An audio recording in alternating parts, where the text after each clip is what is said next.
예, 안녕하십니까. 문재인 정부의 통계 조작, 이건 아주 제가 볼 때는 심각하게 민주주의를 훼손하는 정치인데, 문재인 정부 통계 조작 의혹을 지금 감사원이 조사 중에 있는데, 소주성 소득 주도 성장 정책의 주도자인 홍장표 전 청와대 경제수석이었죠.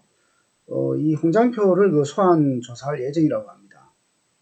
사실 지금까지 논란이 끊이지 않았던 소득, 고용, 주택 통계의 왜곡 여부를 밝혀내겠다는 것인데, 실제 이제 제가 예전부터 페이스북에 자주 올렸습니다. 문재인 정권의 통계 왜곡이 심각하다. 이것은 아까 말씀드렸듯이 실제 사업자들이 회계장부를 조작하는 것하고 마찬가지입니다.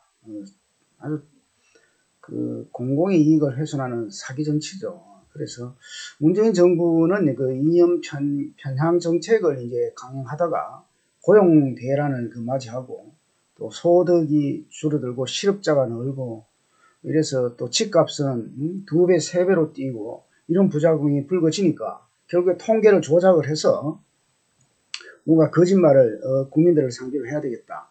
이래서 이제 이런 문재인 정부 지난 5년의 실책을 감추려고 해마다 이렇게 통계 조작을 했는 겁니다. 국가 통계는 절대 손을 대면 안 되는 거죠.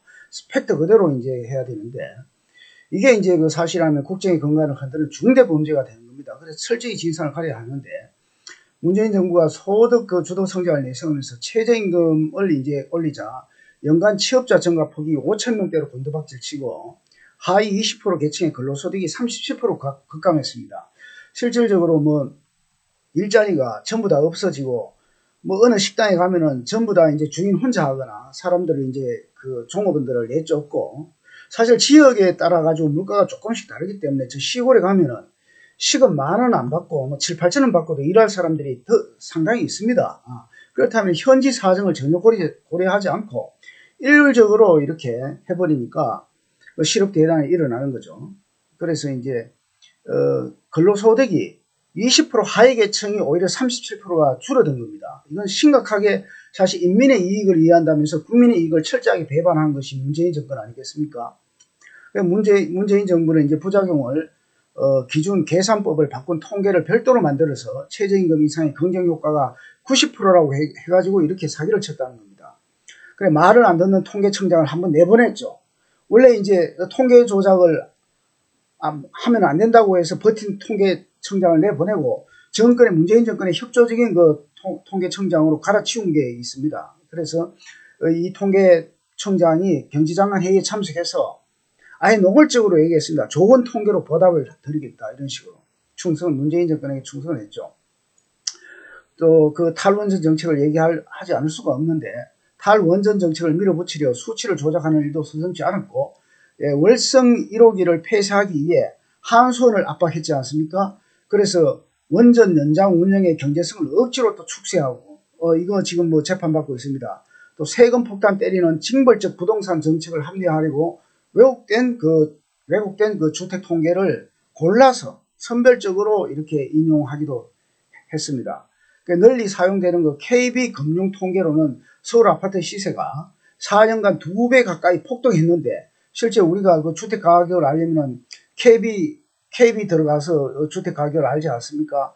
근데 국토부 장관은 표본수가 극히 적은 부동산 통계를 근거로 14% 올랐다고. 자, 2배, 3배 아파트 값이 올랐습니다. 5억 하던 아파트가 10억, 15억이 됐는데 14% 올랐다고 이제 우겨댔습니다. 그래서 이제 문재인이가 뭐라 그랬습니까? 집값이 안정되고 있다고 이렇게 거짓말을 하면서 결국 부동산 정책을 26번이나 내놓고는 미친 집값을 막지를 못했습니다. 그래서 잘못된 통계와 수치 분석은 엉터리 정책을 낳고 나라의 살림을 도탄에 빠지고 문재인 정권 때 국민의 빚, 나라 빚, 기업의 빚이 늘어났습니다. 사실 이 나라가 그래도 그리스 안 되는 것은 우리나라 국민들이 정말 성실하고 열심히 하게 일하기 때문에 이렇게 그리스가 안 됐죠. 그래서 그리스가 재정적자를 통계를 조작해가지고 국가가 부도 사태를 맞았던 거 아니겠습니까? 그래서 20년 전 우리나라 경제가 지금 펀더멘탈이 아주 튼튼했다고 계속 지속적으로 펀더멘탈이 튼튼하다면서 이렇게 우기다가 결국에 우리가 사실은 외환위기를 맞았습니다. 이번에 이제 감사원 감사를 통해서 철저히 진상을 가려서 관련자들을 처벌하고 그 재발 방지 대책도 이렇게 세워야 합니다. 어떤 정부가 들어서라도 어떠한 감히 통계에는 절대 손을 못 대도록 이런 시스템을 정비를 제도적으로 해야 됩니다. 그리고 그 실질적으로 이 기업 회계 장부 조작하고 뭐 자기 자신의 모습을 이렇게 가대 포장하고 이런 것은 사실은 사기 행위가 되는 겁니다. 이것이 감사원에서 하니까 이제 언젠가는 다시 이제 검찰에 수사를 넘기게 되겠죠. 이상입니다. 문재인 정부의 통계 조작은 반드시 밝혀내서 처벌을 해야 된다고 생각합니다.